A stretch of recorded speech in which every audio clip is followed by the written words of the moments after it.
Hey everyone, welcome back to the Nightmare Toys podcast. We are on episode 76.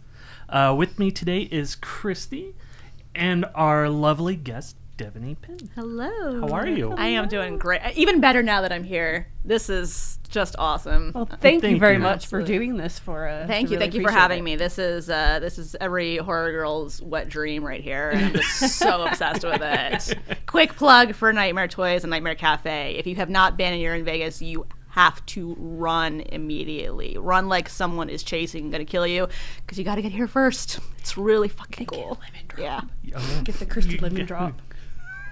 I may or may not be drinking before noon, and it's very easy to do here at the cafe because Nightmare Christy has a signature drink, and just like she is, it's a little bit sweet, a little bit sour, and a ton of amazing yumminess. Thank you. That was a perfect little commercial. Highly endorsed. Highly endorsed. That's a perfect promo Yeah. for you. Love that, girl. Woo-hoo. All right. Well, let's get down to it. So I think first I want to start kind of with like a true and false. So because with the internet, there's always a bunch of stuff could be true, a bunch of stuff could be crap. So we kind of want to know what's real, what's fake. So first I found that you studied and sang opera in college, which is true. And you did Phantom of the Opera? I did, yes. I played Christine Daae in a televised review in Arizona, and I thought I was going to be, classy and an artist and grace the stages in Broadway. And instead, I learned that the way that you project for vocals for opera could also be used to really effectively sell torture sequences. So I now use my diaphragm to scream in low-budget horror movies. Sorry, Mom. And you do a very, very good job of it, too. Your scream is excellent. Horror is on a boom.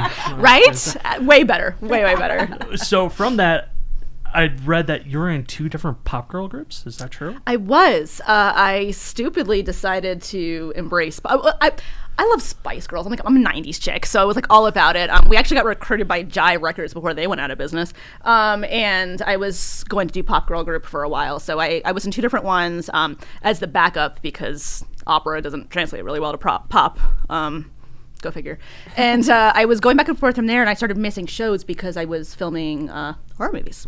And I had to make a choice, and obviously we all know how that ended up. And I stand by it. Because pop is dead and horror's forever. There you go. Totally agree with that. That's like a very weird transition. Yeah. I'm in a pop girl group, but I'm doing horror. Yeah. Yes. Well, I guess not, because the Girls of Destiny's Child had done it, and Yeah. Well, this is true. Kelly Rowland. Yeah, she's been There's doing a some there's stuff. a lot of there's a pop lot of icons. pop girls. Yeah. Yes.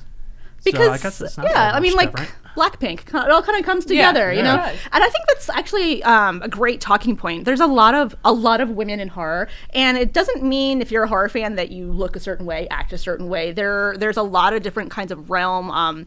You can be super girly and super fab and love to get hacked to pieces. It just they do go hand in hand. There was a misconception for a while that you can't, but they absolutely do. I totally agree. Going off of the opera thing, being a dancer myself, I just Yes. wanted to ask just about your dance experience and your ballet training and all of that really quick. Yeah, so I started at 3 wow. in ballet training, and I loved it, loved the stage. And I was, at least when I was younger, I was pretty good at it. So I ended up doing it full time. I was doing classes 6-7 nights a week. For hours every day. I toured with the Moscow Ballet when they came through and did their U.S. tour. Fantastic. And this was all before the age of 14. It was really just full on. I thought I was going to be a ballerina. And again, And that's a lot of work. it's a ton of work. Probably what traumatized me into loving horror, because my feet were constantly bleeding and the nails falling off, and just my feet were destroyed. I was breaking bones and then just having to dance on them anyway, which I'm sure you know. And so it was really intense. And ultimately, I didn't have the right feet for ballet. And when I hit puberty, I really needed to figure out how I wanted to handle that. And ultimately, I decided that I loved performing more than I loved dancing. And so I switched up and I ended up focusing more on the vocal side of it and just exploring it. Ultimately, I was just kind of finding my footing and finding your way, as you do as as a kid, finding your voice and who you are. And for me, it was just that I knew I was an entertainer and that I wanted to entertain people. And so it was just kind of searching all the different formats and mediums in order to do that. And ultimately, I kind of found myself and my voice in filmmaking. That's awesome. But you're so well-rounded, though, that you've done all of that stuff, though. But I use it all. And yeah, you use it all. You take your background, you take your different elements, and you can contribute it to how you showcase yourself and your art to an audience. Yeah, totally. Oh, that's awesome. I love that. God, and we haven't even touched on everything else she's done, and you've already busy by the time you get to college. You've done the ballet, the Moscow train, and all that, and then the opera, and yeah, girl. You are a busy, busy woman. It's just it's just exploring art. Yeah. And it's really the dream. I've been living the dream and just exploring different mediums of art. And I think as artists yourself, you can agree. It's just I can't get enough of it, and so I want to explore every aspect that I can, and it fuels me. And then when you find your audience and they receive it and they give it back to you, it's a high like no other. And I'm a little bit addicted to it, and I just love it, and I feel grateful every day that I get to explore it full time. Oh, that's awesome, and we're grateful for you doing it. I'm grateful to be here, girl. You've been in so many movies. You've been in so many movies, and which one do you want to talk about first? Just because it was only briefly, and we had talked about before coming on here our love of creature features. Yes. So Piranha 3D. Yes. So you're in the background as one of the wet t-shirt girls on the stage. How did that come about? Like, did you have to audition for it? So that's a great question. Okay. And what was your experience with Eli Roth being there? Eli is a character. Do tell. So I ironically I had just come I had just gotten a job as an actor on Nude Nuns with Big Guns. And I love that. Yes, which is a whole separate conversation. But one of the girls from that, we had the same modeling agent, and I had heard about Piranha. And I was obviously a fan of the original. I'm sure you were too. Mm-hmm. And so when I found out that Alex Aja was doing it, they had quietly been advertising, and I had already been in horror a little bit, so I got like the inside scoop. And they were saying that it was going to be the largest cinematic massacre ever. And I was like, I don't care what happens. I have to be part of that. I want to be in that. And so I couldn't get an audition, but my modeling agent had been tapped to hire the wet t-shirt girls. I missed that audition, and so I was like, just get me in there somewhere. So she did. She got me and the girl who did Nude Nuns. She got us just to go and just be a party goer at spring break during the massacre, and I was just nerding the fuck out because I just wanted to be in the middle of this huge aquatic massacre. I want to get eaten by piranhas. So I was like never so happy to do a background role. I didn't fucking care. I went to like Havasu, went out there, and I was just having like my little nerdy horror time of my life there, and I was dancing on a boat in the background, and it was like 120 degrees, and there was 1,000 extras there, and everyone was miserable except me. I was just dancing like that. I'm like, this is awesome. But the director, Alex Aja, noticed, and he had been quietly watching me all day long while we were filming the scene, and he ended up changing all of his shots and just filmed me for like the whole day. And then afterwards, I got an invitation, and the other girl who was out there with me did as well, to be bumped up to be one of the wet t-shirt girls. So ironically, I ended up getting that role anyway. And so he wanted me to be front, because he could see that I was enjoying myself. He wanted me to be front and center in the massacre. And since the wet t-shirt girls are the ones who sank in the middle of it, he featured me there. And then they sent the rest of the girls home, and they kept me and this other girl on for 2 weeks. And they discovered that I could die well on camera. So then they had me die. If you watch it, there's seven different deaths that I encounter in the scene, in the massacre. And they kept them all in the edit. So I ended up just like, they were like, oh, we need someone to die in the water, put Dev there. And then like, okay, we need people to run out who survived halfway, but like half dead. Put her on the beach. Then like we're going to do an underwater shot, feature her there. So... And then a couple of people in the editing room, like they had known me from like no budget indie horror stuff, and they're like, "That's Dev." And so then they featured me. I got I got a little clip in the trailer. Like they just, it went from this tiny little thing in a sea of people, literally, to like I was kind of front and center. I mean, I ended up on TMZ for promoting Piranha 3. Like I just got associated with this movie, and I kind of kept it going, and I loved it. I had a blast. And so it was one of those things I just got to check off my bucket list of, I have a terrible fear of water. Fun facts. Yeah, I don't like water either. I don't like water. I don't like water either. Yes, I'm always weird when I say that. I'm so glad somebody else has it. Yeah. So I'm afraid of cold water. I don't like it, and sea creatures in particular, probably because I love creature features. I just know all the weird shit that's probably under the water about to eat me. Yep. And so I learned a lot. I feel the same way. Yes. So we watch enough. We know something's there. But it was like, it was really, really incredible opportunity, because I had been on movies that were, $300 budgets all the way up to, one of the biggest budget blockbusters there is. And something that not a lot of people know about Piranha 3D, when we were shooting it, it was not supposed to be a comedy. Oh. Yeah, it was a straight horror. It was a straight horror. It's supposed to be super fucking scary. Can I curse in here? Yeah. Can I curse, you guys? Okay, yeah, good. go ahead. Fuck. They don't care. Okay. I have a terrible potty mouth. So. Yeah, I do too. It's fine. So when we were shooting it, it was supposed to be really fucking scary, and it was totally about it. And they had set up rigs underneath the water to, when you placed on top of it, it would shoot up bubbles and squibs of blood, and so it would look like we were getting eaten. And it was really fucking so much cool stuff on here. Tons of like amazing underwater cinematographers. It was really legit serious business. I don't know whose creative decision it was, but we spent a lot of time filming Eli Roth squirting our tits. A lot of time. I mean, we filmed wet t-shirts, Eli Roth like squirting shit. It was probably Eli's. 2 fucking weeks. I was like, didn't we get this already? No, we're gonna do it again. And so that kind of translated to a lot of the shoots. And then I don't know if, and this is horrible to say on the record, but I think it's been enough time we could talk about it. I don't know if they ran out of money or what the issue was exactly, but ultimately they had like 3/4 of a film and were very over budget. And so they were like, they held the film for a while. They're like, what do we do?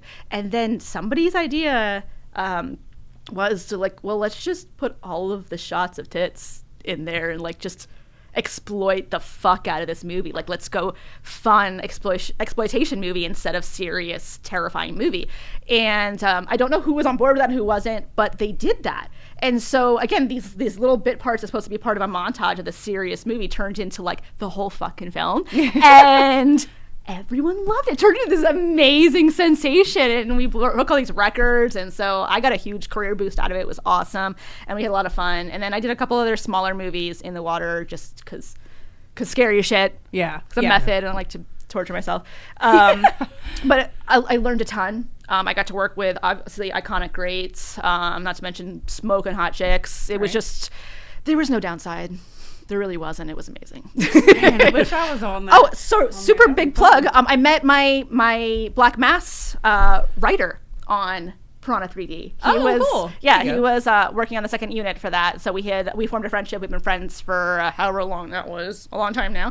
And then we just recollaborated earlier this year. He helped pen the script for my directorial debut, Black Mass. So it all comes full circle. Oh, that's awesome. That's Yeah, awesome. it does. That's a great story. I like that story. How you really wanted to be in it, and then all of a sudden, you thought it was just going to be a little tiny, small thing, and then it kind of turned into something a little bigger. It just goes to show, like, if you love what you do, Yeah. like, opportunity presents itself, and horror's infectious. It really is. There's an energy to it, and the people involved, I met a lot of people over the years doing this stuff, and, horror nerds are the coolest fucking people. Yeah. Like, there's just something to us that, like, I don't know. There's an electricity and magnetism. It's our mindset. Yeah. And we connect, and and that's what happened for me in the best way on this. Well, do you think that? So now I'm sitting here thinking that y'all said that it was supposed to have been serious. I mean, do you think that it probably would have gone as good if it was serious, maybe for horror fans? Because I know everybody loves Piranha 3D. Right. I mean, just thinks it's just a super fun movie. I wonder if it would have done kind of the same. I think it would have been like the same tone as what Jaws is. Yeah. Yeah. But I think also because they knew the original was Roger Corman, they kind of wanted to do a homage to him, because even the original is kind of goofy. It is. Yeah, it is. Yeah. So yeah. and even the TV. Well, it's a movie about prawns. Yeah. I mean, well, I was saying even the TV remake of it was kind of goofy, and then you had Piranha 2 to where they're flying. right. So. Yeah. I think I would have So enjoyed good. both ways. I enjoy it when it Honestly. is right now, but I think I would have enjoyed Somebody's it if out it was there. serious. They should recut it as a serious There movie. you go. Yeah. And see how it goes. Maybe you should do that. No. She's like, I don't want to be an editor. She doesn't need another. I don't need title another to- job right now. Oh my god! But yeah, I think there's not a lot of movies that could be played both ways and be effective. But I think that's one that Yeah, that would possibly be could. cool. Oh, awesome. Well, let's talk about Frost. I want to talk about Frost. That was so good. Thank you. Yeah. That was a very good, pleasant surprise. I didn't know a whole lot about it. It just came out 2022, right? Yes, last year, and we shot that during the pandemic, like the height of lockdown. Yeah. It is a true story. It is a true story. The ending is the true story. Wow, that's pretty messed up. Whoa, okay, Yes. now that just changes everything for me. I didn't know that. Yes, I did a whole press tour for this. It was a very tiny movie because we could only have so many people on set with the COVID restrictions. I was actually 6 months and then 9 months pregnant That was going to be one of my questions. while filming it, and because I was I shot a bunch the year that I was pregnant. But when I started to show, obviously it was like, all right, that kind of changes the dynamic on some stuff. Like I had a topless scene. They're like, actually, we're good, thanks. So I changed it up. But the producer, James Colin-Bressick, shout out to him. Great movie. Thank you.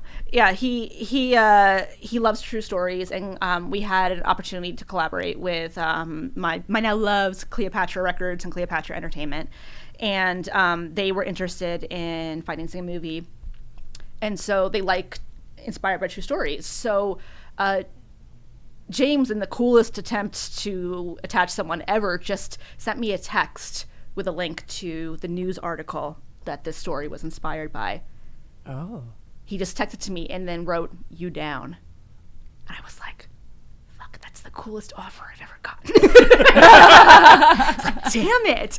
And I was like, so I thought about it because I really was pregnant. I was like, See, that's my main question Yeah. with you about it because we haven't talked about what this is about, but the subject matter of it, and you are actually being pregnant too. That's it was intense. So I was about to say. I did a whole grueling. press tour on it, and I have it's a very divisive film. If you haven't seen it yet, you can kind of go online and see the conversations around it. It's very, very controversial. I happen to like the most extreme material. I'm somebody who likes torture porn. I like I like Serbian film. I like all the really extreme ones that you can find out there. And so this I thought was interesting because it presents itself as a kind of watered down, pretty generic story that goes very wrong. And so I liked that. The poster, you have the wolf, so you're Yeah. kind of thinking I at thought- first it's going to be about some wolf that's going to be Yes. stalking and attacking you or something, but it's not. It's not. Spoilers. It's not. Yeah, that's a spoiler, but it's there. But It's there, but it's not the focus of it. But Right.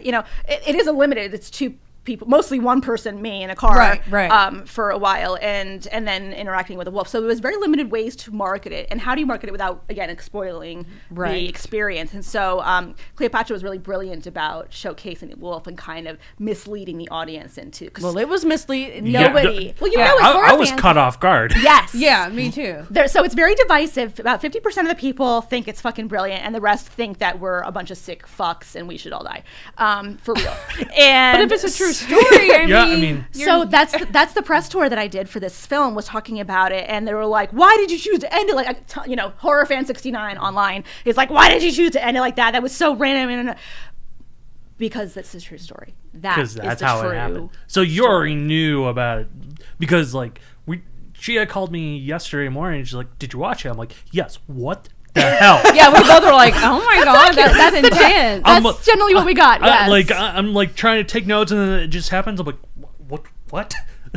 Yeah. Yes, that is actually not what happened. expecting that. It took place in Asia, and it opened up a conversation that I thought was kind of interesting to talk about as a woman, which was Right. postpartum depression and postpartum psychosis, which is something that not a lot of people know about. And it's basically the effect that the chemical drop and the hormone drop after you give birth, about what it can do to not only your body but your mind.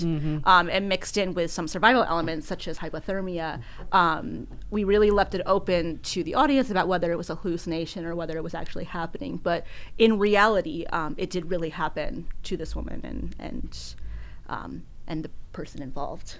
That is the act. Yeah, yes. we don't want to say because Yeah, it's I'm a not- big spoiler. We want you to go Yes. watch Frost. But that was a huge selling point for me, honestly, is because I wanted the challenge. And then two, I love true stories. And as a horror fan, there's so much amazing content out there. It's hard to tell a horror movie story at this point and have fans who really know the formulaic way that horror movies go to surprise them. So to have a twist that no one sees coming, I think, is really hard to do these days. And it's something that I try to aspire to in movies that I take on, stories that I tell. And so this one, I was like, I don't think anyone's going to see it coming. No. And so far, even the most avid horror fans are like, didn't expect it. No. That was it. And it stays with you, which is something that, like, you know, when you have a limited budget like we did, because we didn't know if cinema was going to be done. Like in the height of COVID, we didn't know if movies were coming back at all, if like the whole world was going to end. And so there was not a lot of people putting up, you know, significant money for a movie at that time. So we had a really constrained budget, and we needed to tell a story that was effective and worth telling, I thought, for that time. And everyone was telling, like, you know, COVID era stories and telling, you know, people online on their computer stories. And I was like, we're good there. We're full. We have what we need there. I was like, can we effectively tell a story with just a couple of people and have it withstand COVID and beyond? What's something that's going to get people talking and thinking about, and what's going to affect you? That's, I think, as a horror filmmaker, that's your ultimate goal, is to not only reach your audience but affect them.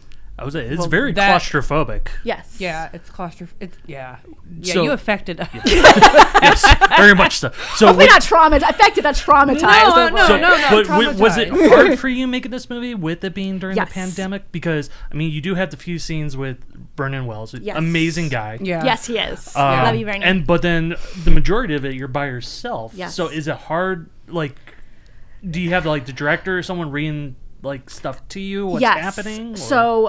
So Brandon Slagle, who directed this for us, I really heavily relied on him for it. And I like very physical performances. It's stuff that I seek out. I usually seek out movies where characters have a really gnarly death, because that's my jam, and I love doing those kind of sequences. So this was a very, very physical role.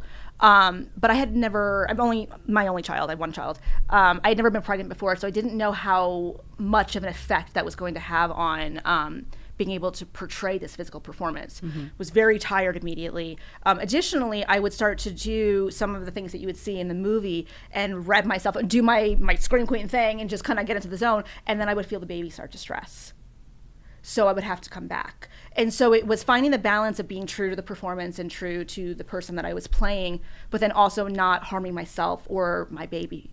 And so it was one of the hardest roles that I've ever had to play, trying to juggle that. And, you know, because it was a small budget, we didn't have a lot of downtime. It was kind of a quick shoot.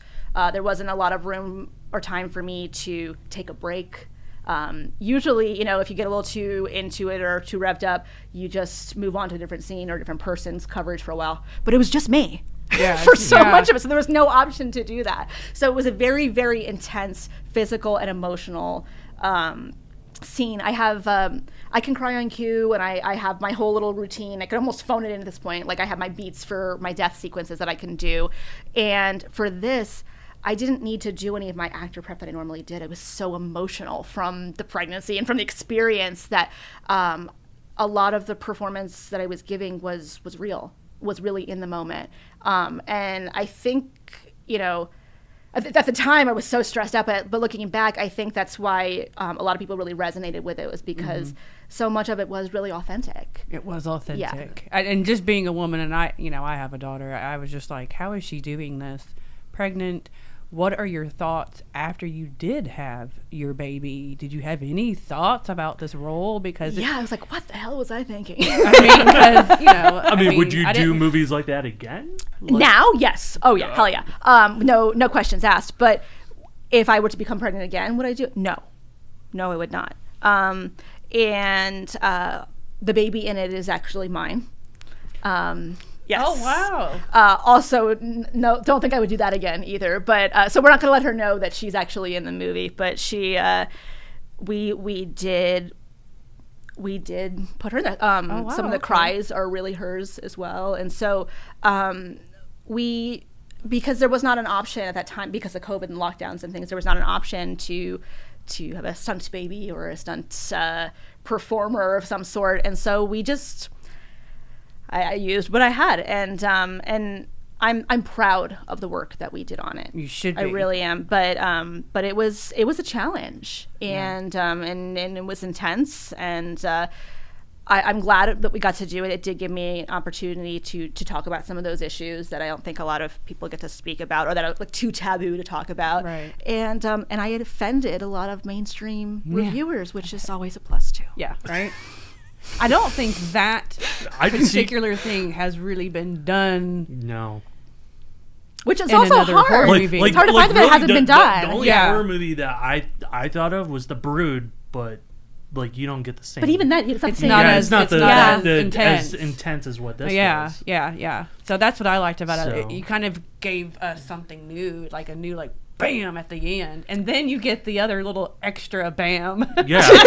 So too, like, which I don't want to say either. The but very imagine end. That wasn't in the original script. I was like, we can't like go off into the sunset after that. We can't. Right. I was like, we just hopefully traumatize everybody. They're like, we need one more final just sucker punch. and you did it. You And did I it. thought it was hilarious. Actually, when I saw it, I was like, I laughed. 'Cause yeah, I'm I was like, oh, okay. Yeah. Because so for me, if you put on a slasher, which is kind of we were talking about that off camera is our jam, or even a creature feature, you kind of are already prepped. You know what you're sitting down into, Right. So the filmmaker, the storyteller has to work that much harder to make you go on the ride because you already have settled in for what you think you're going to see. You're already bracing yourself for the kills. You're already bracing yourself for the stalking, the attacks, and so you're ready for a jump scare. To have an experience where you can get that physical and emotional reaction out of your viewer, you have to really think outside the box because we kind of know the beats now, especially if you're an avid horror fan. And so for me, I like stories that start one way and end somewhere completely different. Yeah, so me you are too. forced to go on a journey, whether you like it or not, know it or not. And so I like, not that I like misleading marketing, but I like vague marketing. I like vague subgenres. So you don't know what direction to brace yourself for. And that's what, like, as a horror fan, that's what I want. I want to go on that ride, and I don't want to know what's coming. And so to be able to tell that story, especially to avid horror fans who've seen it all, I really just revel in the challenge and love to try to create that experience for the viewers because, eventually you get a little desensitized. Yeah. You get extreme weirdo, and then, then where do you get that fix? And so I'm hoping to continue to work in our genre, being a horror fan myself, to create content for weirdos like us. Did the makeup affect you at all being pregnant? Because I know, like, the blood, it can smell after a certain amount of time, and then you have the scene with the worm. I'm just like, ugh. So the worm was real. Ew. Yeah. Ew. So, like, I mean, you could. I've done full body prosthetics. I've been drenched in blood. That's my happy place. So yes, it's sticky and it's smelly and it's wet and cold, and we had actual hail happening during the shoot. It was a hot mess, but that's my happy place where I'm drenched in blood. I'm like in my little. I'm fun with it. Yeah. Yeah. However, if you give me a worm, ew. I literally almost threw up. I was like, So you really ate it, swallowed it, the whole 9 yards. No, I put it in my mouth, and then Okay. I freaked the fuck out and did the girliest, squeamish dance that you've Got ever it. seen. So then they gave me like a gummy worm to actually eat. Okay. I don't know. I was just. I It don't looked do like bugs. you really actually ate it. So I'm Thank you, just. thank you. Magic of movies. No, that one was a fake for sure. I don't do bugs. I don't do either. bugs. Yeah. Yeah, I got don't an do offer. water and bugs either, girl. Oh Me my too. God, we should hang out with friends. Yes, we should. Which is weird Which is because what we're gonna do. the movie you're in, your death scene involves water. I know. Spoilers. Yeah. Well, everybody knows that. Yeah, everyone knows. But yeah, that was crazy. Gosh, that was such a great movie. Though. Can we plug that? Yep. Pool Party Massacre. Or wait, No. I don't know which direction we're actually gonna have the podcast. Either over there or over there. Over There. here. Over Yes. Oh, good, because I've been looking over that the whole time. I just realized I messed up your island. Sorry. To whoever's editing this. Hi. It's all good. I love Okay. it. All So, right. did you rent Frost on Amazon? How did you watch No, I watched it on Vudu. You watched it on Vudu. Okay, Yeah. I just want to tell our audience you can watch it on Vudu. I rented it on Amazon. It was only $4.99 on Amazon. I did that. It's on most of the streaming sites to rent. Yeah, Is it? Okay. it's Yeah. available on most of them. There's also there's a DVD. There's also a Blu-ray which comes with a CD of the soundtrack, and the cool. soundtrack is also available on vinyl, which is really cool. Thank you, Cleopatra Records. I'm gonna get you guys a couple for the store. So if you come and support I was I Nightmare need, Toys, I was after watching. Thank I you. definitely need the movie in my collection. Yeah, me too. Yay. I do too. Thank Yeah, you. I do too. I will absolutely make sure that you guys get some for that. Really Thank you so loved much. This one. Highly, highly recommend Yes. this movie, and the ending gives you 2 double whammies. It's a good winter horror film. Yeah. Thank yeah. you. Yeah, she's basically stuck in a car from a car wreck, and it's in the middle of the winter. It's 0 degrees outside, and she's trying to survive, and she's pregnant. There you go. And it doesn't quite work out so well. No, it does not. I do want to ask a question. Remind me to ask a question when we get done with this. I don't want to ask it now because then it would give away the spoiler to the movie, but there is a question I would like to ask you after about this movie. Hit us up on social media to find out what question she asked. Moving on to The Dawn. Yes. All right, so this one does involve spoilers because there's no way around it. Spoilers. Spoilers. This was another one at the end. Yes. Mm-hmm.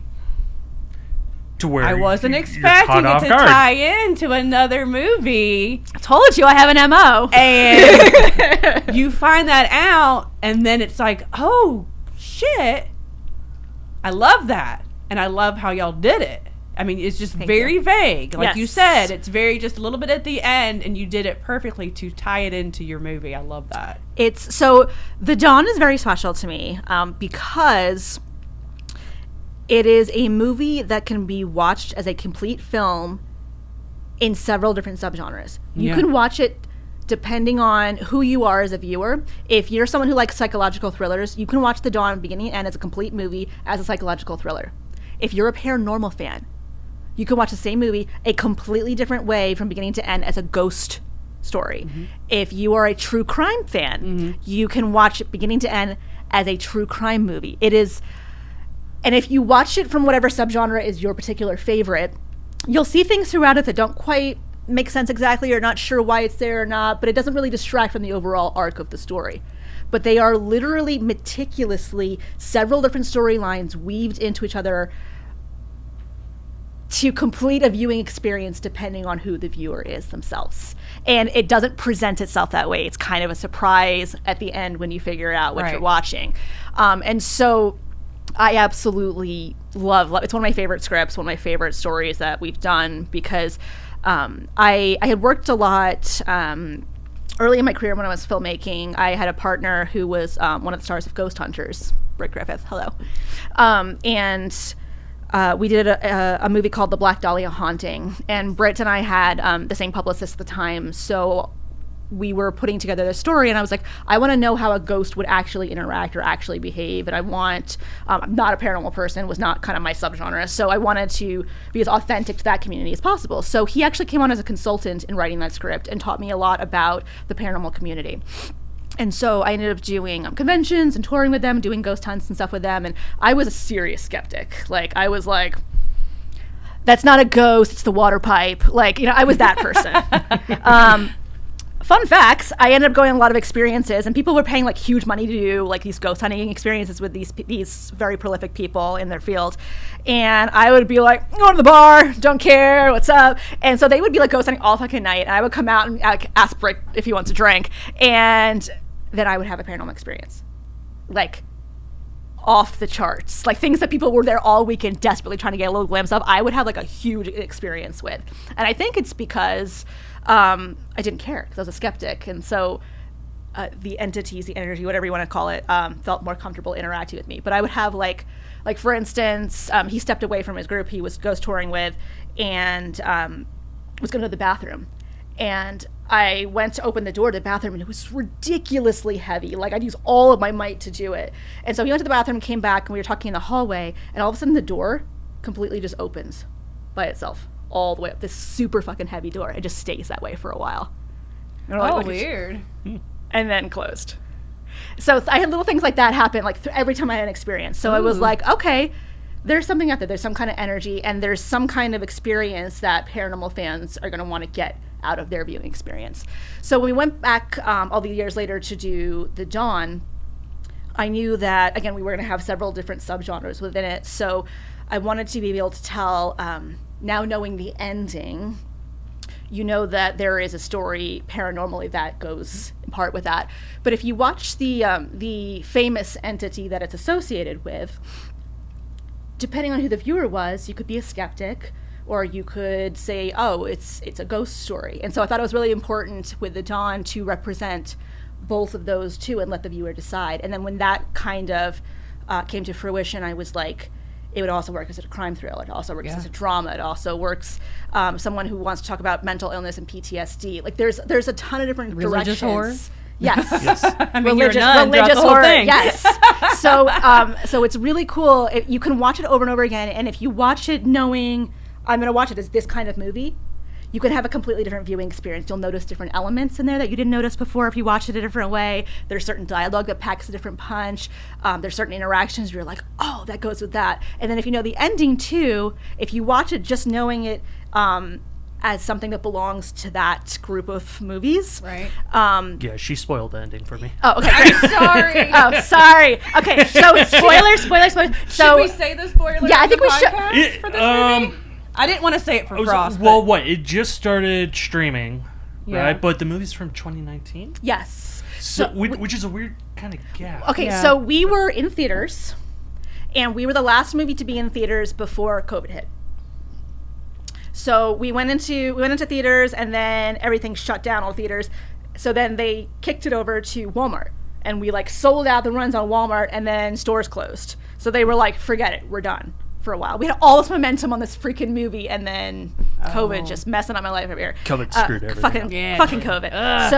So they cut everything down, and we just paused. So they re-released it more recently on VOD platforms to try to like give it the next chunk of life, but kind of because of where it belongs in its ending, it keeps popping back up, and it's gonna have longevity on it. But I thought it was really cool because you have all these films that are associated with this group, and nobody really talked about the beginning of it. And are we gonna spoil it? Let's just spoil it. Let's spoil it. Spoil it. I want to spoil this one. Here, you want to say it? Do it. So the title of it is The Amityville Dawn. Yes. So you find out. Yes, you find out at the very end, which I thought it was perfect marketing. I did too. Because she's like, oh, we're going to watch Dawn, and then she tells me it's related to that. I'm like, son of a bitch. But then I'm like watching, I'm like, it kind of reminded me of the marketing that Adam Winger did for his Blair Witch. Yeah. To where when they first started touring with it, it was just called The Woods. And you didn't know it was Blair Witch unless you saw it. Right. And then once it finally went mainstream in the theaters, like, hey, surprise, it's Blair Witch. Which is pretty. Which was amazing marketing. At the time, but yes. So groundbreaking like when you're making, did you do the research into the Jeremiah Ketchum or John Ketchum and all that? Yes. Because like he was kind of the main factor with Amity. Yes. And I thought whenever I watched the movies, I always thought his character was for me personally, it was a more interesting element in all Yeah. of it. And I liked that there was something tangible. If you were kind of a paranormal skeptic, you had still that route of this person who was doing this shit. And then if you were more into the paranormal, there was the elements that maybe influenced him. In the same way, there was, the elements with the original Amityville murders, and the kid who ended up killing his family. And when I was doing my research and reading the transcripts for that, for his jail cell testimonies, I noticed that there was a lot of elements that he said came into play that also were written in the original Jack Ketchum case. And so I was like, oh, that's an interesting thing. Maybe there's a demonic element in there as well. So something else to explore. And we had a lot of really crazy things happen to us while we were filming also. Oh, wow. So day one, the first scene was supposed to be an opening on this mountain, and it was the Native American grandfather was talking to his daughter, and it was day one, the first shot of we're in this beautiful, beautiful canyon. He opens his mouth to say his first line, keels over, has a stroke. Oh. Oh, wow. Yes. It got crazier from there. We were doing revisions halfway through the script, and I woke up from dreaming about the script all night long and had ideas on how to solve a few of the holes to connect some of the storylines. I woke up, I had pen marks like stigmata in my hands, and I didn't own a pen at the time. Like, there was weird shit throughout filming this. Ooh. We had a priest come in and bless the house we were at. Like, it got really fucking crazy. Wow. There's lots more to it, but that's a whole nother blog post. So yeah, it was a very crazy experience doing it. And I wanted to forge ahead and do it because I thought there was an origin story there that was really interesting. And when I was developing it and we were about to start filming, that's when The Nun got announced as well. And I was like, how crazy that there's this other element that also ties into the Amityville horror with this nun element on it. So accidentally they kind of complement each other. Mm-hmm. And so we had this big crazy tie-in, and a lot of things just kind of lined up on this movie. It was crazy. I also got to work with Bonnie Aarons, quick little plug, on Camp Pleasant Lake, who is fucking amazing. She's so cool. So that was fun little full circle. We got to work together. So it was really a crazy, cool experience. Lots of great people involved on that. Stacey Dash and Jonathan Bennett, and I'm a 90s girl, so it was like nerding out having my cast, and it was a fun experience. But I thought there was some room there to do the beginning of Amityville, and the elements that Jack Ketchum had brought to that. So we had the Native American grandfather who was supposed to bring that element there. We wanted a source for this particular curse that gets passed along. And so ultimately we named the demon, which paranormal people tell us we shouldn't have done because it opened up stuff, and that's why we had weird experiences. I don't know how you feel about that, but I can't discount it. So we had an amulet that was made and blessed by Native Americans, and then also blessed by the priest, and that was supposed to be representative of the origin of this bad energy, this curse, that he then goes, and at the end of a movie, the priest, Jack Ketchum, ultimately, in actual historical times, he goes to Amityville and starts a church, and slowly starts murdering people. There's discrepancies about whether it's on Indian burial ground or not, but ultimately he goes to Amityville and brings the amulet that this curse is attached to that place. And he starts his church on the land that is the neighborhood where the Amityville house actually was built and made. So the implication there is that he is the origin of that, and then oversees the building of Ocean Drive. I love it. Yeah, that was great. Yeah, because really the drawing of the house, I'm like, wow. I'm a big Amityville fan, so that was like that just made it even better for me. I was like, oh shit. Okay, this is awesome. I love that. There's the black hands, which again, if you're watching the movie, you're like not sure why she's experiencing black hands in there. Yeah, I wasn't sure. So that came from, and ironically, that was not written by us. That was an add-in from a different crew member and I was like, I don't know if that really fits, but sure, let's try it. And ultimately, what was crazy is we went back and listened to the tapes from the Amityville murders. he talks about having these hallucinations and these voices talking to him about killing his family. And ultimately, right before he did it, he said he had a vision of black hands appearing and handing him the gun he goes and then takes and gives to his family. So again, it was a weird, crazy coincidence. So that ended up being refined and, of course, put into the movie as the origin of the entity messing with you. And several people who've experienced the Amityville curse have said the same thing, that they have had black hands appear to them just before they were told to do horrible things. See, I don't remember hearing about the black hand, so I like that little fun fact. It's crazy. Go through the police transcripts that. when he talks about them. Yeah. He has a whole big thing he explains about them as far as the voices and what they told him to do. And that's the only time that he sees a physical manifestation, is when he's handed the gun by these black hands. Yeah, that's crazy. Okay, I love that. So there's a lot of things throughout that where it's like, it doesn't necessarily have any meaning for it. It doesn't distract from anything, but it doesn't have any meaning for you. But depending on how you watch the movie, they have more meaning or less. That's why I took the black hands as like the demon trying to like take her over. Yes. Yeah, So. yeah, of course. And then Rose too, it's left up to the viewer whether she was just very sick and has PTSD from her father, or if mental illness was passed down from her father from seeing the war, or if she was really possessed right, or impacted by other forces. Yeah. Lots of questions when you get done watching this one too. Yes. That's fun. I like that. How was it playing a nun? Just being in a nun outfit all day long. Clearly, I'm very, very, very nun-like. So it was weird. Yeah, me too. I love period pieces. That's a favorite thing of mine. It probably comes from the theater background. I love being immersed in a world. And so obviously horror lends itself to that. And period pieces, and you're in full costume and wardrobe, and it's really very easy to get into the world and into the character. So I loved period pieces. We shot in Minnesota, which has amazing historical buildings and atmosphere. So it was really cool to do. But I was always like triggered, wondering if like horrible stuff was going to happen to us. And then there was Stacey Dash, who I'm obviously a Clueless fan. Who isn't? And she is distractingly attractive. Like, we put her in a nun outfit, and I have several scenes with her, and we're supposed to be talking about really serious stuff, and she's like really she's very Christian, so she's giving her all this performance, and I'm just like,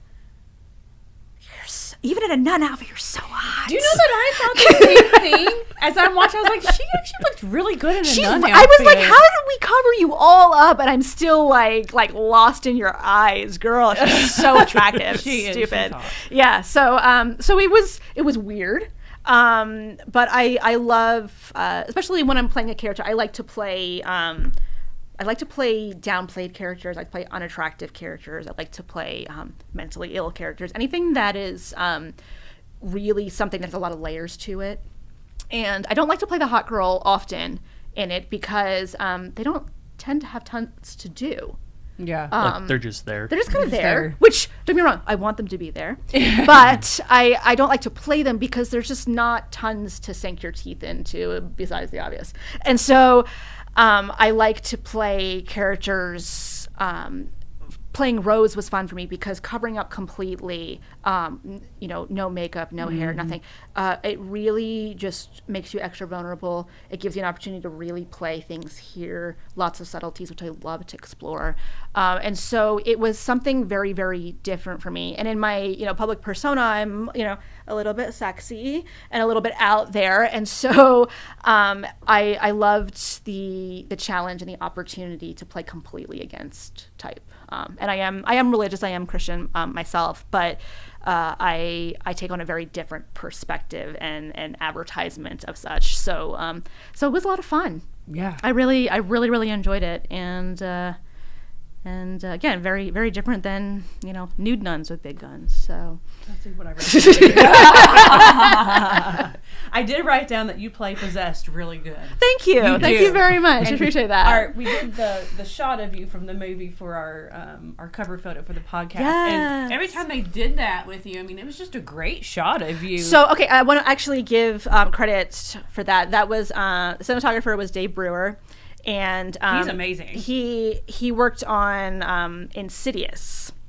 Oh, okay. That makes sense. Yes. Yeah. Okay. And so when we were doing it, he was like, I have this idea for this shot. He's like, I can't get it out of my head. And we had, almost finished shooting the scene. And I was like, okay, well, absolutely. Well, let's try it. He's like, I've got this crazy lens. I'm going to do some weird stuff. And he's like, just do your thing. And I was like, okay. So he got above me and got like this fisheye lens and almost directed that shot specifically. He said he'd had it in his mind and he really wanted to put it in this piece, and it ended up being like the iconic shot for the trailer and the still they used and all the marketing and everything, and it just really, I think, solidified kind of the craziness that was going on in those sequences. And, yeah, I wrote that down too, that I liked that shot. Thank you. That of you. Yeah, it's great. He did a great job. I think you should do some more possessed stuff. You were really good at doing possessed, crazy, wacky. Yeah. All right. Well, you heard it here. Yeah, she needs another possession movie. She really does, because you do that really well. Thank you. And then, like, with your dance background too, like with you being kind of flexible, you can kind of do the contour, you can do all the contortions and do all the weird stuff. So yes. I was thinking with dancing background, she should do the ballerina movie. Yeah. Get into the action. Have you seen Bloody Ballet? That's a movie. I haven't. I've heard about it though. It's pretty good. I don't usually have a lot of FOMO, but I kind of did with that. I would love to do something like I loved Black Swan. Yeah, me too. Okay. Yeah. And so anything there where we can play on that. My number one that I've always wanted to do that I haven't. I got cast in it but then COVID killed the project. Unfortunately, I really want to do a horror musical. Oh, yeah, you would do good with that. Yeah, that's my next hopeful passion project is to put that together. So we'll see. And then I gotta call you because you're also please. So we need to get Carolyn Bausman to do another musical. Yeah. Bausman, I'm eyeing cool. you, buddy. Yeah. I know you got the goods. Yeah, so. you need to do that too. Yeah, That's buddy, you're not doing your Leprechaun in the West. Sorry. Aww. As much as I want him to do it so that. badly, Yes. but I know. Whoever owns Lionsgate, they're just not going to do it. Yeah, they should. They should. They did it in the Hood. They should do it in the West. But what are you gonna do? Like that would be And the in perfect space. setting. It really would. And in space, Yeah, yes. we did it in space, so we need the Wild West. Yeah. It would Marty be great if McFly they went to combined West, all of right? those. I know, like if he because- started in the Hood and then went to space and then was like, nah, and then ends up like if we did all the different subgenres all in one, like Leprechaun just tours the planet. Yeah. And then beyond. I would mean- I would watch the shit out of that. He was Really here would. in part Sharks. 3. Yeah, he was here in Vegas in part 3. Yeah. So, but I mean, it made sense for the West because of the big gold expedition. Right. And, Yeah. like, yeah. it They made could totally sense. add that all in there. That'd be great. Who do I need to contact at Lionsgate? I know. Come on. Start a petition. We need to make that happen, y'all. I think you pretty much answered all the questions I had to. I'm sorry, I'm with the long-winded, movie. so. No, you're. I do have this question. I think me and you talked about this too. So you tend to work a lot with Brandon Slagle. Yes. So have y'all just been friends for a long time? Like, how did all Yes. that come about? Because you've done a lot of stuff. movies. So he's kind of my muse and vice versa. And I met him. He used to be a scream queen.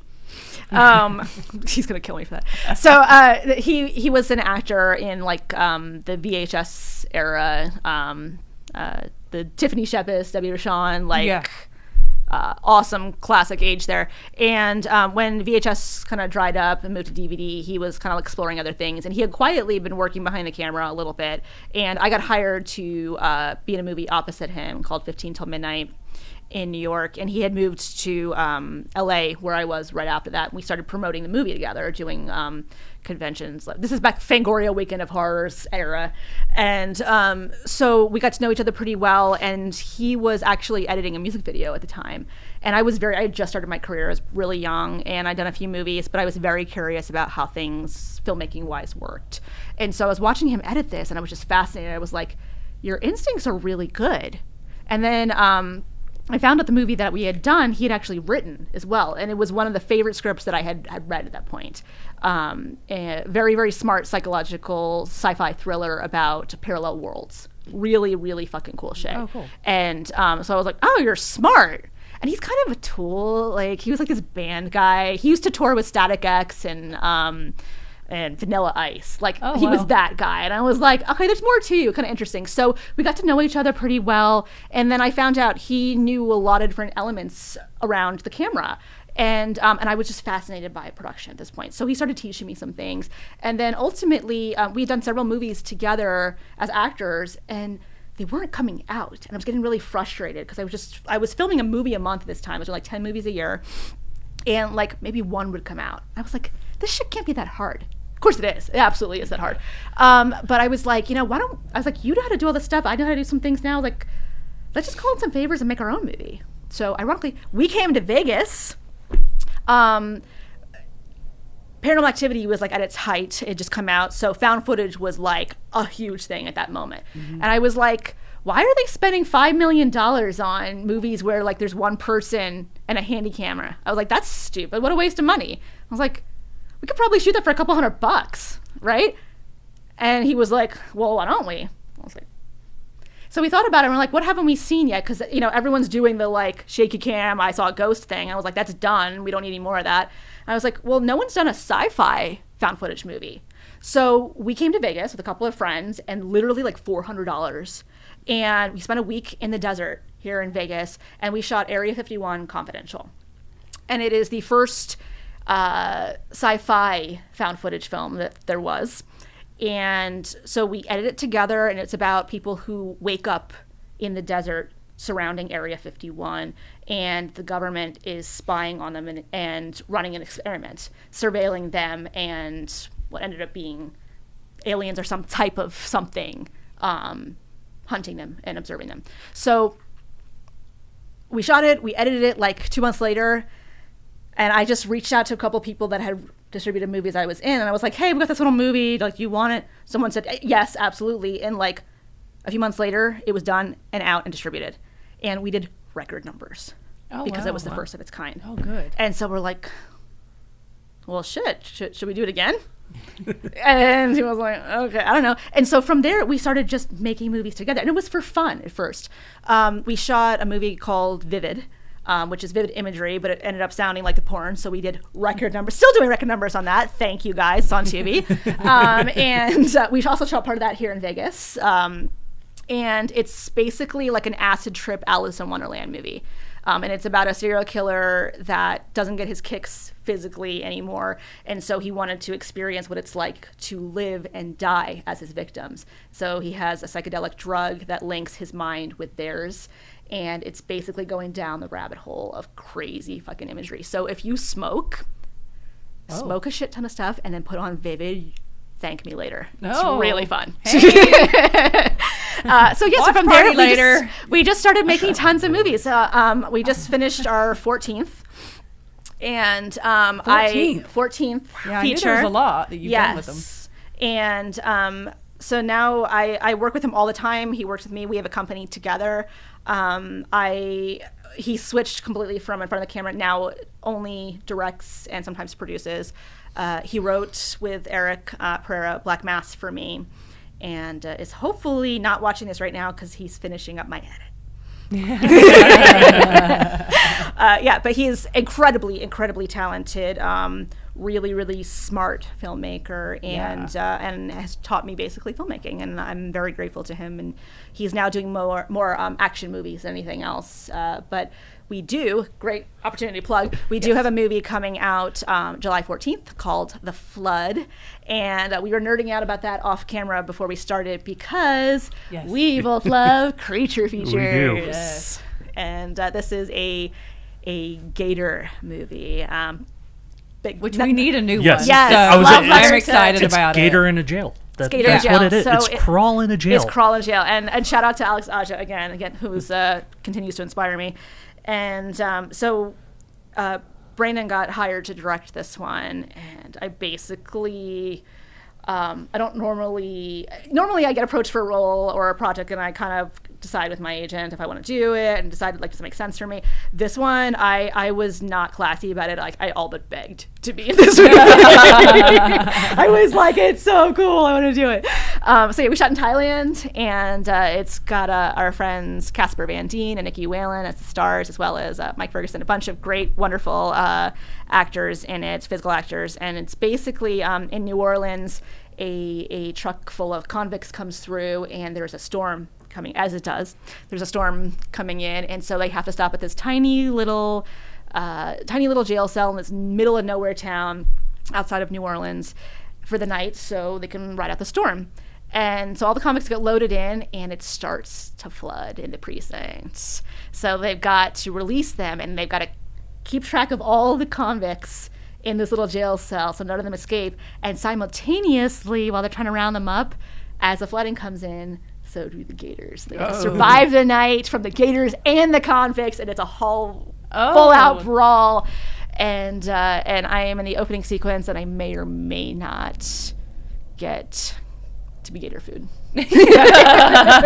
Super cool. My first time I did stunt rigging with wires. So I do, spoilers, I do the alligator roll. Okay, cool. So cool. Yeah. So we shot in Thailand, and the Thai team there rigged me up to a wire set, and basically it was crazy because they didn't speak English and I didn't speak Thai, and so they're trying to teach me how to do like this crazy stunt where I go spinning across this massive warehouse. And so we were trying to figure it out. They were showing me, but ultimately we got it. And so so I have like really cool BTS, which I'll share with you some other time, of just going spinning, flying through the air on this thing with this this ended up being CGI gator in there. And so it was a crazy, crazy cool experience. We had rain machines and wind machines, and it's nice to have a budget on a movie. I think it's a thing too. It was nice. We had all the elements of play. It was a lot of fun.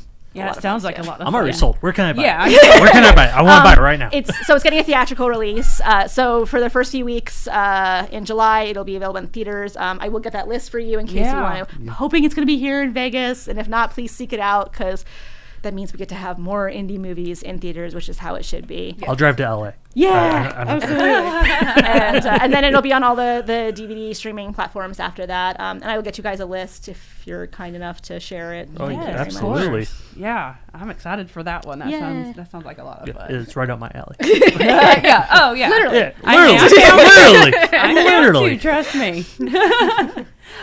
You can watch The Dawn on Tubi and Freevee, just so everybody knows. Yes, so go thank you. check that out. I do have another question going along with what you were just talking about. So you've done so many movies. You've acted with so many actors. Do you have like a favorite movie that you've done? And do you have maybe a favorite actor, or maybe a moment where you might have just completely geeked out about having to act with an actor? So I geek out on almost every movie I do now because, like I said, I'm a fan. So, you know, I've met a lot of A-listers that probably most people would be like super excited about. I've also dated a few. But Do tell. I can't tell those. But I can tell you I'm kind of whatever on those.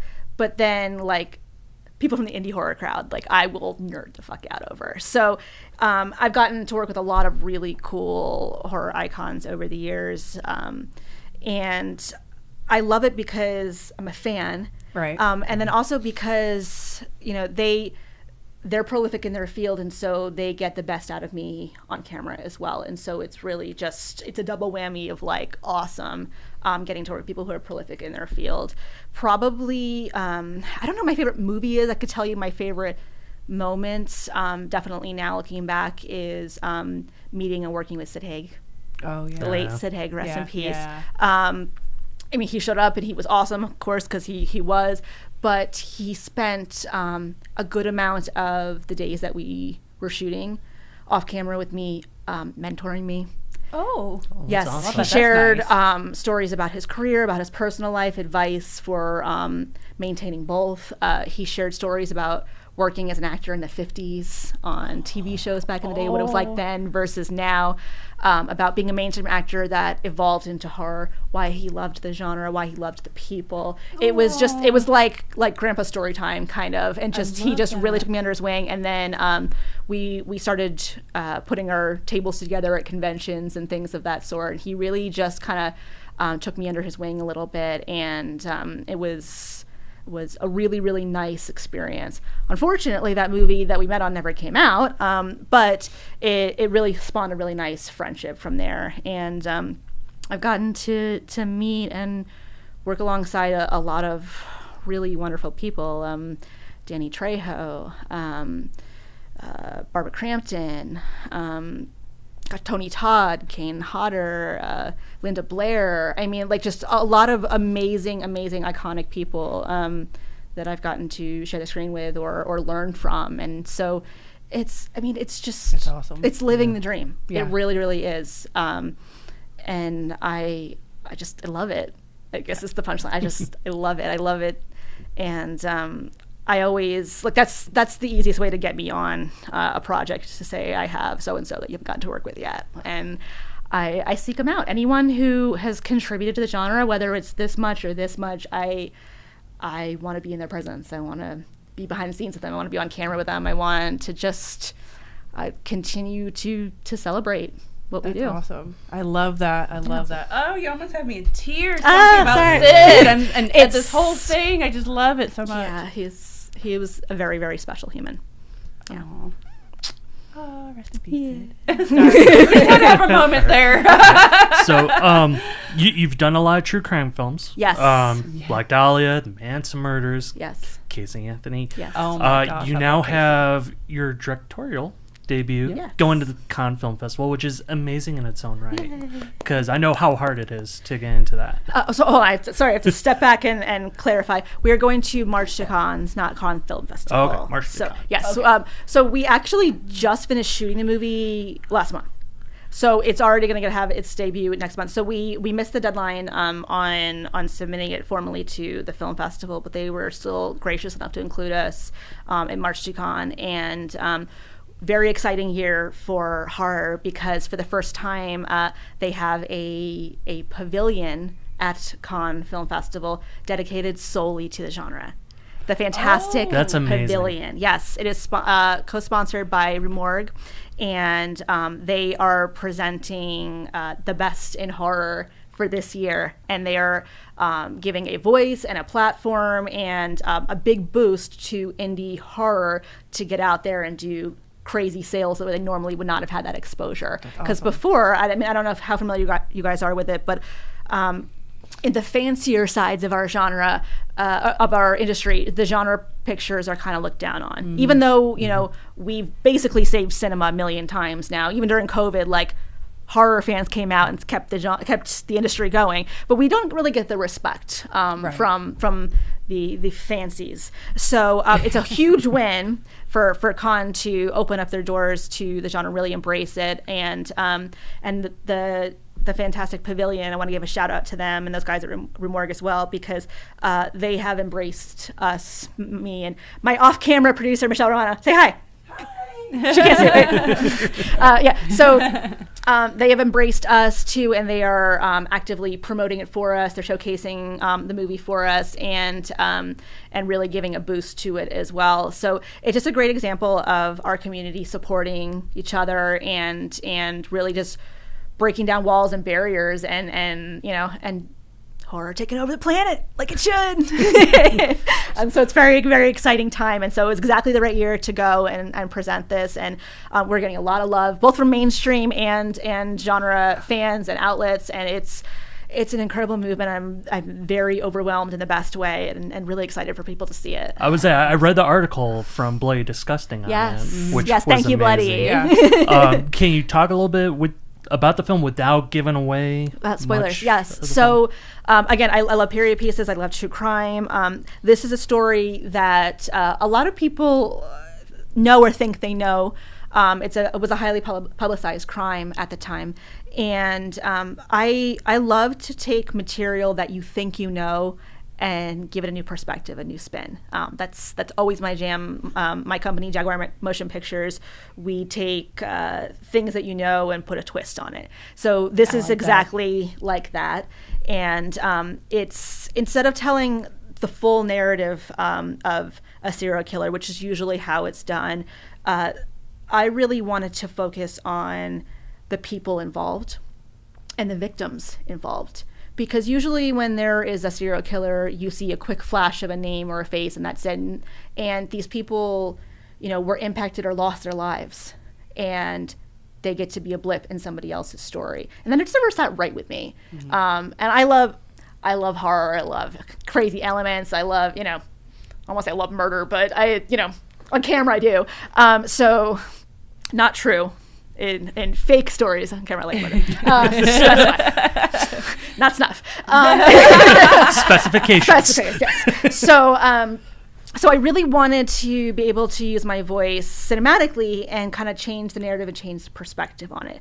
So I'm telling a story that is out there already, but from a new way of telling it, and it is literally just a 24-hour period. And it's all based on public record. It's all based on actual historical events. But this particular day was a really crazy day. These people had a crazy 24 hours, and I was like, that's a movie in itself. And so I wanted to spend a day getting to know these girls as people, as real people, people who, you know, were going to school, people who had families, moms, dads, brothers, sisters, who had friends, they had worries and cares and real goals for life. And they were going on dates, they were going to the bar, they were calling about their books, and without any warning, any kind of sign, they were forever impacted abruptly with no warning. And I wanted to showcase that. So we literally spend a day with a serial killer as he stalks, observes, and ultimately attacks his victims. And it is not revealed who we are following until the very end. And my goal with this narrative is to take away the voice, take away the face of murderers, and give it back to the victims. And so this piece is to start that conversation. I love that. That's amazing. That's good. I can't wait for that too. When does that come out? So it is having its premiere in Cannes on March 21st. May 21st. Sorry. Right, producer? May 21st. May 21st at 6:15 in Palais J. So if you're going to Cannes, please come out. We do have a few tickets available. Would love to see you, especially if you are a horror person. I'd love your perspective. I'd love your coverage. Please get in touch. If you're watching this after the fact, then we are doing a small festival run.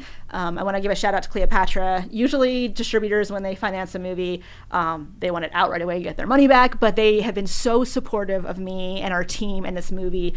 They have greenlit a festival run, so we're in talks with a couple different festivals, horror and mainstream, to showcase this first, and then it looks like late in winter or probably late in winter or early next year, it will be available to the public everywhere. Oh, awesome. Yay. Now, do you think that you'll be doing some more conventions and doing conventions later on to advertise everything? I would love to, yes. So I used to do conventions full time, just as a horror person. Yeah. It got to the point where I was doing so many, I was like, I'm not filming anymore. I'm just which it's addicting because, you know, it's your kind of like being in Nightmare Toys where it's everything is all your stuff and your people. It gets very immersive and very addicting. Does. And so I was like, I've got to stop because I'm just doing conventions. I'm not filming. And that's my true love. So I stopped doing conventions for a while, but this is a project that is near and dear to me. And I think it's important to have those conversations. Is you have to go and you have to show it to the fans. You have to talk about it with them. Like you have to. So it is absolutely a convention piece. I am hoping to do several conventions all over across the country and even a few international before the release. Good. So please do keep in touch with us and seek it out if it's near you. And you're directing too. Mm-hmm. I'm directing it. Yes. This is my directorial debut. If you love it, thank you. If you hate it, I'm sorry. I did try. And it was a story I was really passionate about. I really wanted to tell for almost a decade now, since the Manson movie, and I knew I wanted to do it. It really was kind of a back of my mind dream. I didn't know that anyone would ever really greenlight a passion project for me. I'm so grateful that Cleopatra did. That's awesome. Michelle Romano, who is my co-producer on that, did not know. We shot a movie together called Escape from Ensenada years ago, and she didn't know then it was kind of a loose audition because she strongly resembled one of the victims of the crime, and I never could shake that. And so I wanted to see how she could act and how she was on camera, and we got along really well, and she's a phenomenal actress. And so she and a few others I had in mind for years. So when it went, I was like, I have a role for you. Oh, that's awesome. And fortunately, all the people that I really wanted to come on, most of them did. And then a lot of the horror icons that I have involved in this too, Lisa Wilcox And We love Lisa. Yes. I love Lisa very much. So sweet. Lisa, Jeremy London, Jeremy also. Eileen Dietz, and Susan Lanier, just all the major franchise, Kathleen Kimon, all the franchises are represented. Nightmare on Elm Street, Halloween, Hills of Eyes, everybody's there. So I got to have. How awesome is that? Just being a horror fan. I would stop sometimes and just nerd out quietly to myself and then go back, Right. wait, I'm supposed to be directing. But there's a couple of behind the scenes pictures where you can see me just being like. But I thought it was important, and you know, being an actor too, we really wrote, even though it's a snippet, just a 24-hour period, so a lot of people come and go throughout this movie.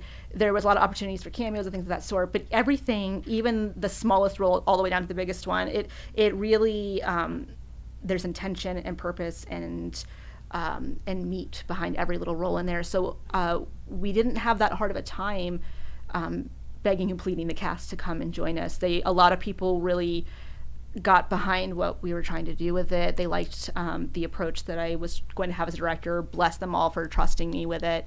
And they really thought that the conversation that it started was important. Yeah. So yeah, I'm really grateful to everybody involved. And I hope, again, whether you watch the movie and love it or you watch it and hate it and think I suck, please just have the conversation about prioritizing victims and normalizing being familiar with them and their stories, and not so much those who commit crimes. Love that. Thank you. That was great. I cannot wait for this to come out. I know. Yeah, thank you. I was at a lot of these movies. I'm excited, like especially the Camp Pleasant Lake, which we touched Yes. on. It looks like a fun like Friday the 13th. It type absolutely movie. is. So I'm a slasher nerd. Like I try to do. Me too. I try to do subgenres for everybody. So that way, no matter what kind of horror fan you are, if you're like, I really like this, I have an answer for you what to watch, and it's something that's fun. And so Camp Pleasant Lake, I was watching and looking for a slasher for years because I really was missing that element in my resume, and I really wanted, just as a fan too, I wanted to run from the killer. So I found a couple different opportunities, and then when Camp Pleasant Lake came up, I was like, that's the one. It's so fun. It takes itself just seriously enough, but not quite. It knows what it is. It goes there to the max, and it also has a killer cast. It's got, Jonathan Lipnicki. It's got Bonnie Aarons from The Nun. It's got Andrew Jebov. It's got a ton of really, really great serious actors in there, Michael Pray. And so everybody kind of came together to make, literally a campy slasher, and it's shot really well. There's tons of gore, and it's just That's awesome. just a lot of fun. Absolutely. So that'll be out later in the year, and definitely seek it out because That's going to be cool too. It's one of these where you have to yeah. Girl, you've done it all. You really have. You've done so many movies, directing, dancing, opera. I mean, you've done so much stuff. It's crazy. Are you going to start doing, like, really writing or anything like that? Writing some movies, maybe? Or? I am not a writer. No? Okay. I also said I was not a director, so who knows? But I write. You never know. I write stories, so I've gotten really good. I worked in distribution briefly because I wanted to learn how that side of the business worked, and so I got really good at figuring out how to sell a concept, a storyline, or a synopsis, or an abbreviated story. And so pair that with what I want to see as a fan. That's what I've been able to contribute. Is a lot of times the business sides of people who are greenlighting our movies, they're not necessarily fans of the material, and I was like, that needs to change. So my goal with writing is simply to combine the business sense of what's going to make sense for them and sell with what fans actually want and actually want to watch and support. And so my goal is just to marry those. So I don't see myself writing scripts anytime soon, but I definitely do collaborate to that effort in trying to produce content that people want to see. Okay. So then, being, the writer, producer, director, what advice would you give to people that are just starting now or have been trying to, get something made? Absolutely. Because, like, myself, I did film school in high school and college, but, like, because there's no, like, money in the area I was at, it's very hard to make a movie. It's hard. And it's pretty much you have to work your butt off just get something done. So I get this question a lot, and I love to help people who are getting started. It's like a passion of mine. I actually just spoke on the Beverly Hills Film Festival last week to people who are starting out or just making their first movie. And so what I always tell them when they ask me is, what are your goals? If your goal as a filmmaker is to make money, there is one path that you should take. If you as a filmmaker want to make your passion project, there is a very completely different path that you should take. So my first thing that you should always do is identify, why do you want to be a filmmaker?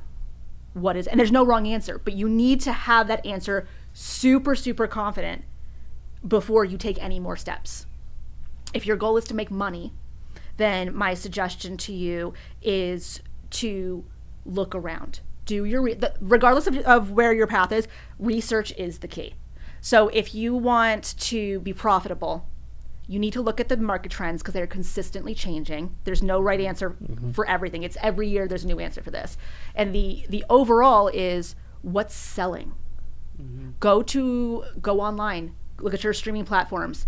What are the front runners? What are the most popular ones? Go to your Walmarts, your Best Buys, wherever you're buying physical DVDs. What's prominently on the shelf? What's sold out? Nothing at mine.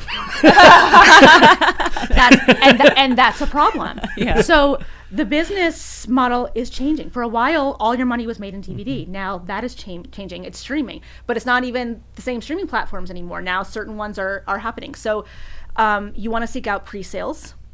Pre-sales are money up front. It's harder to make a movie and then sell it and then become profitable. Distributors, financiers, they take care of their own first. So if they're financing a movie and they're distributing a movie and then they acquired yours, which one are they going to be more interested in? Even if it's yours is a better movie, they got to protect their investments first. Right. So you always want to get closer to the money.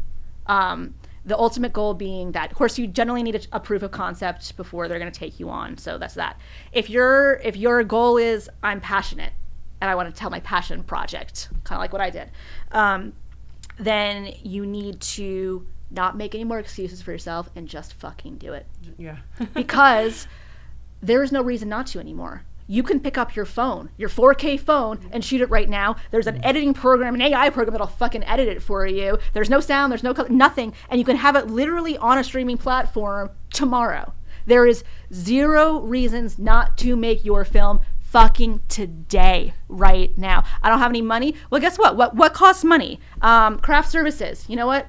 Everyone gets peanut butter and jelly. You're welcome. Okay. You need actors.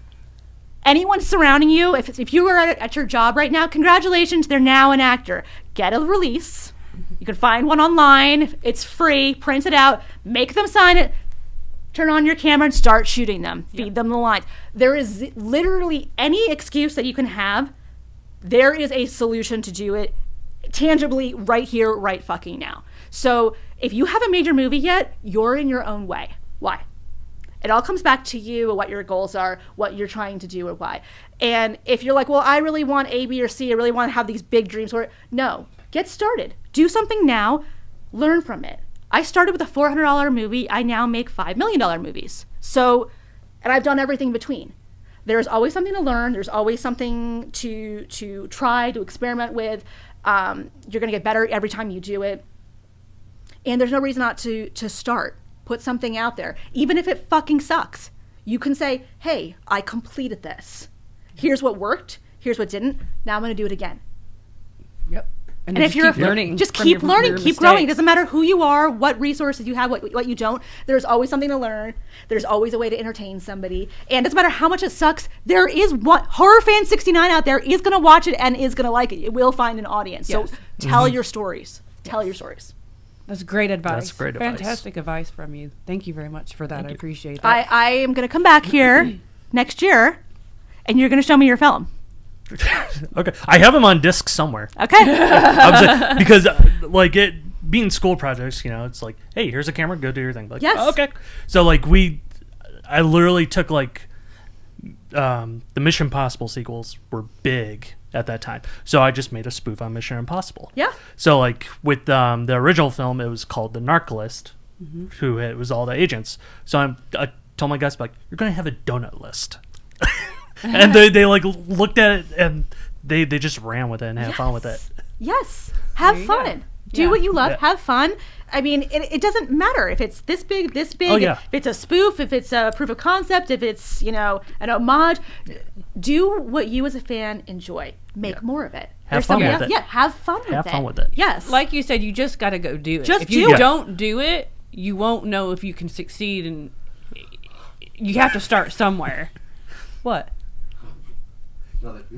Brian's trying, okay? He's trying. I'm dying to talk to you. I'm sure he is. Yeah, he really. I'm sure. Let's do it. Dying to talk. I'm down. Look at him over there. He's like, see, this is why we. I have student projects. I've won student Emmys, and I just have a lot of. I'm happy to help you. Happy to help you. He's biting his as nails much as over you there. can. See, this is why we need a Y'all camera need to on talk him. when we get done. Like, God damn, I want to make my movie. Yes. But I mean, it does work though. Like we've seen films that $1,000 budget, Paranormal Activity, went on to go massive. Huge. We've seen films with $200 million budgets have crashed and burned. So, okay. Yeah, of course. My Black Dahlia Haunting cost $1,400. Oh shit. $1,400. And it went on Redbox. It was the number 3 selling title on Redbox underneath The Conjuring and Curse of Chucky.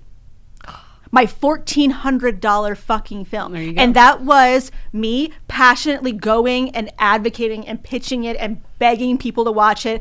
And I literally had horror fans who were standing in their local Walmart saying, hey, my friend made this movie, and putting it in people's carts over Christmas. The thing fucking sold out. Like, horror fans are the absolute awesome. best. And you don't need the hypothetical oh, El Mariachi or oh, Paranormal Activity. I'm a real person. I'm a real horror fan. I really did it. It sounds hard, but it really is just research, time, focus, and being too fucking stubborn to take no for an answer. You can, and now it's so much easier. All the tools are there and accessible to you. Stop watching this thing. Come into Nightmare Toys, buy some shit, and then go make your movie. Go do it. Make your movie in Nightmare Toys. And when you're done, send it to me. I will be the first person to watch it, and I will always promote for you. We are an amazing community of incredible, incredible people, and everybody supports each other here. Yes. So get involved. I tell any independent filmmaker, you just send me something to watch. I will promote it. I don't care what it is. There, look, free marketing. See, Yeah. you're already on your way. It's already happening. Go do it. And the fun thing about it is we put it here in the stores, and a lot of times it sells out very fast. Yeah. It does. Yes. Yeah. There. It's a community that wants to be entertained, that wants you to make your movie. Go do it. Do it. Females out there too. Yes. Yes. Because I love the fact, obviously you're female, but I just love the fact that you're doing your thing. You've done so much, and you're female in what I still think is a male predominant genre. Yes. I've had my issues, Yes. being a female business owner in the business, but we are very passionate and we love horror too, just like men do. Absolutely. And I think Yes. that you really show a lot of females out there what we can do too in the genre too. So It was a boys' club when I started. Yeah, me I'm very proud to say I was involved in the very first ever Woman in Horror Month. That's awesome. With Hannah and Erotica, with the Saska twins. We all really kind of championed in our corners, and it was not a thing yet. It was really a boys' club, which, don't get me wrong, I'm not one of those feminists who are like, man, I fucking love men. I love you guys. You guys are amazing. And there was a lot of really me amazing... and you are just alike. I'm just gonna say that right now. Anyway. It is. There was a lot of amazing men that helped me along the way, that opened doors for not only me, but for women in horror, for the showcase of them. There are some incredible female voices out there working right now in every facet of our genre. And there's a lot of resources for us to find each other and connect with each other. I love it now. Like, I found Nightmare Christie. Yes. Been a fan of hers for a while now, and here we are now chatting. Yeah, I know. That's awesome. We're all very accessible to each other now, and there are, in every aspect, there are very talented men and women and everything in between, Yes. our other friends, that are actively working and lending really unique, interesting voices and perspectives to the genre, and it's an exciting time. Yeah, It really think just so is. too. I think you're breaking barriers. Hopefully I'm breaking barriers as Yes. far as like business stuff. You're doing movie stuff. Love it. So Love it. I think more females need to be doing more in the horror community. I think honestly they always were. It just wasn't talked shown. about. It wasn't being talked about. We were the quiet behind the scenes Right. kind of people, and there were men at the forefront of it, which is totally okay. But I love that now there is room for everybody. That all voices are being represented, and I think the genre is stronger because of it. Because so. all the voices are here and represented and accessible to each other. It just means we all get to support. Yes. Yeah. Exactly. I bought couldn't have so said it much better than shit what you from said. Nightmare Toys today, you guys. So much. And it's all really great. So please support your local businesses, support online if you're not here in Vegas. I can't The Christy Lemon Drop. Thirsty Lemon Drop. It's so good. It's so good. I just want to thank you guys so Thank much for you. having me Thank you. out. Oh, thank you Yeah. very Thank you much for for coming coming in. on. Yeah, I really, really appreciate it. Did you have anything else you want to plug or anything? Anything else you want to talk No, about? I'm Any on other projects? social media, and so please do stay in touch with me at DEVANNY PINN, Twitter, Facebook, Instagram. I'm not very good at Instagram, but I'm trying. Christy's inspired me here. And so yes, please keep in touch. I'm very, very active. I love chatting horror. I'm a huge nerd. If you have advice, and I am not crazy busy, I'll always try to help. And I do ask that you seek out Black Mass when it comes out. Please check it out. Hopefully you love it. If you don't, that's okay too. If you love it, please tell other people about it. And yes, and so The Flood comes out July 14th too. Thank you Awesome. so much. Can't wait for both of Yeah, those. I'm excited. Yes. Did you have any last questions before I ask my last question? No, I'm good. It's all you. All right. Well, before I ask my last question, I'm going to just tell everybody again, you can watch Frost Amazon. You can rate it on Amazon, and you watched it on Voodoo. Voodoo. And then you can watch The Dawn. It's on either Tubi or Freevee. So you can Yeah, watch it obviously. either there. We love Tubi. Tubi has been really supportive of us. There's and quite it's a few free. of your movies. Yeah, that are on there's There's a Tubi. bunch on there. I watched actually- the Manson movie too. I did Oh, watch thank you. that. House of Manson. Yes, Yeah, if you House like the of Manson Manson. murders. Yeah, so- We were the first movie to ever portray Charlie's early life. So Yes. that's one there. And also, fun fact, now that's out, I can tell you, it was made for $30,000. Huh, there you go. Made a period piece over 4 decades for 30 grand. So go out there and we got a massive television deal, and it's still doing record numbers. So go make your movie. Yeah, go watch that. Yeah, so Me too. let's see. Other movies of hers. Chase, Crossbreed, Yes. and Bleach, all on Tubi. Yes. Party Bus to Hell on Paramount Plus. Yes. Piranha 3D, HBO Max as of right now. See, Casey Anthony might still be on Hulu. I'm not sure. Yeah, is it? I wonder because I was I wanting think to. it's- I think I've. I think it's still I've on watched Hulu. that because I love Casey Anthony. So when I, That's controversial. Yeah. I know. When I seen that you played, I was like, oh, this is good. Battle for Battle for Saipan. Saipan, also Yeah. available to rent right now on Voodoo, Yes. Prime, Yes. all the streaming sites. Maylene and the Son of Disaster is on YouTube, Yes. which is the one with Danny Trejo. That's the one with Danny Trejo. Which Yes. I love Danny Yeah, so I much. do He too. is so He's cool. He's so fun. He is cool. Dude, he's amazing. He got in a ditch and let me throw a chainsaw on him. How much fucking Oh. cooler do you get? How fun is Like, that? And then the only one that I was really interested in watching that I couldn't find anywhere is Sunday Night of Slaughter. and so Sunday Night Slaughter. Sorry, Edward. I don't know if it's out yet. Okay, because like it has such an amazing cast. It does. Corey Feldman, our Yes. lovely friend Felissa Rose. Yes. So many people. I'm like, and we both love anthology movies. It's an anthology, yeah. And Yeah. I'm like, why can't I watch this? I'm asking the same question, so hopefully we can pressure Edward Payson into getting that out there. Do you think with Yeah, all these Tubi. streaming services now, it makes it easier for distributors, or I think so. I think as long as you have outlets to place content in, it makes it easier for distributors. I do have an anthology called Lilith with Felissa. Yes, With you do. Felissa. Yes. And that's out as well. So there are places. It used to be harder, I think, for anthologies to get made and come out because sales agents didn't really know what to do with it. They didn't know how to sell it.